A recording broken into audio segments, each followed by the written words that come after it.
Ortiz into deep right field. Back is Sheffield. We'll see you later tonight. It is Saturday, March 8th, 2025. 643 Talk. I'm Luke. No Vinny again. He will be back soon. He's going to be attending the Rays and Orioles spring training game today. So that'll be cool. I'm sure we'll have some video footage for us. I'm excited to see that. Like I said before, I'm jealous. So I've never been to a spring training game. Hopefully I'll get to go to one soon in the future. But on this day in baseball history, March 8th, 1930, Babe Ruth signs a 2-year, $160,000 contract with New York.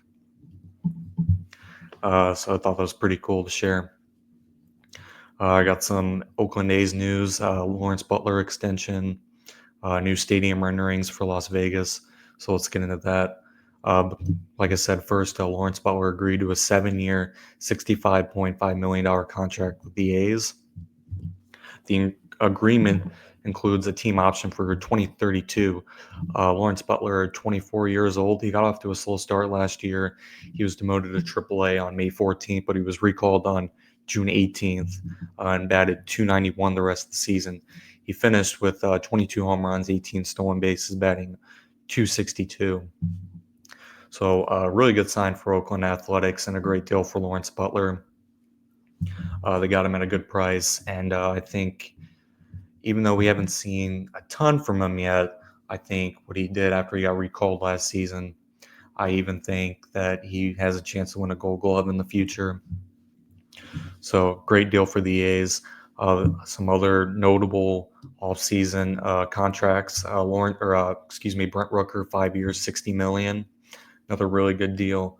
Luis Severino, 3 years, $67 million, which is currently their largest contract in team history. So I know it kind of sucks for Oakland fans, now, they're wanting to spend money, but, for as far as, Las Vegas fans go, it's good because they're trying to spend money, prep for the future in Las Vegas. So, good for them. And new stadium renderings have also come out on Thursday with additional details on this project. It's going to be on the Las Vegas Strip, going to be on the former site of the Tropicana.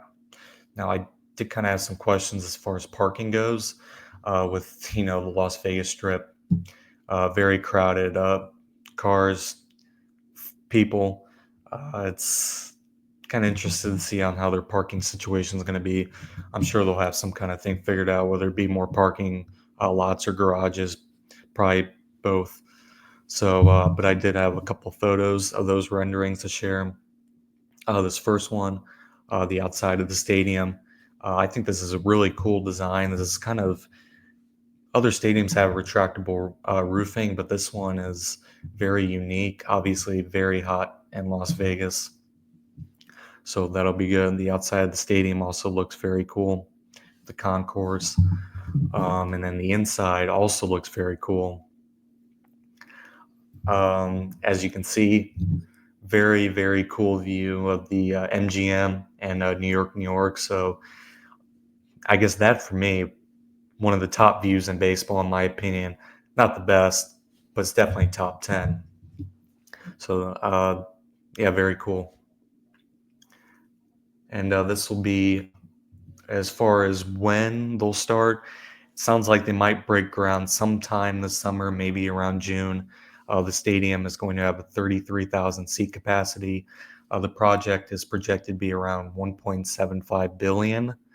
It's to be completed by opening day of 2028. And as far as we know, that the Athletics, they're just going to be known as the Athletics while in Sacramento. No Oakland, no Sacramento, no Las Vegas, just going to be the A's. Little interesting, but they will be wearing Las Vegas patches for the next 3 seasons. So I guess that's pretty cool too. Next, I did have some unfortunate injury news. Some of our least favorite news to report on here, but fortunately it's just part of the game. First up, Garrett Cole, the former Cy Young Award winner, underwent an MRI on his pitching elbow Friday. Had some discomfort after a rough start on Thursday. Now it's kind of unclear on what this is going to look like. I'm sure we'll have more news either later today or tomorrow, but he did undergo an MRI, so hopefully nothing too bad for Yankees fans. So I'm hoping that he'll be just fine. Next up, Orioles. A couple of pitching injuries to talk about. Grayson Rodriguez and Andrew Kittredge. Now both of these guys will start the season on the IL. Grayson Rodriguez had a couple of IL stints last year, so another one to start this year.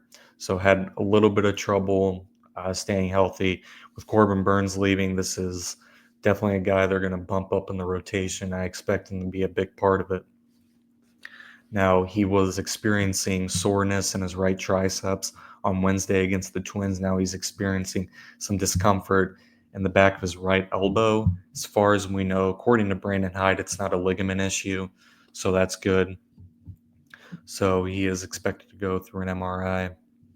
And Andrew Kittredge, he is undergoing surgery on the cartilage in his left knee, and he will miss the first few months of the season. So I believe this was a one-year contract, so definitely an upgrade in their bullpen. With the Cardinals last year, he was pretty solid. I was kind of surprised they didn't bring him back. But the Orioles definitely upgraded their bullpen with Kittredge, so hopefully he'll kind of get back to being Andrew Kittredge of last year. So, and next, George Kirby, Mariners' top 3 rotation in baseball, in my opinion, if not the best. The Mariners announced Friday that George Kirby will be shut down to start the season with shoulder inflammation. Now, he did go through an MRI, and it looked great. No structural concerns. So they're just, I guess, this is kind of like a week-by-week thing with George Kirby. So good thing for the Mariners. They have a lot of weapons. I do wish they would have added more hitting this offseason. I was kind of concerned, or I am kind of concerned about that. One of the worst averages in baseball, but their pitching is dominant. So we'll kind of see how that goes. And lastly, I kind of want to show my daily or our daily MLB statistic, craziest one of the day. Another Barry Bonds one. Like I said, a ton of Barry Bonds ones, Greg Maddux, Tony Gwynn, Ricky Henderson, all those guys. This is definitely a wild one. I know intentional walks aren't as big as they used to be. So in my opinion, his record's never going to be broken at 688. But what I wanted to share is if he only played from 2002 to 4, he would still be 5th on the all-time intentional walks list, which is just insane. He would have 249 intentional walks just in those 3 years. 2004 had 120 of them, so which is crazy. I just want to share that with you guys. So like I said, Vinny should be back. We're planning to try to do a video maybe tomorrow. If not, should be back Monday or Tuesday, and we'll get back to how it was. So this was 643 Talk. I'm Luke. Thank you guys for tuning in. We'll see you guys on the next video.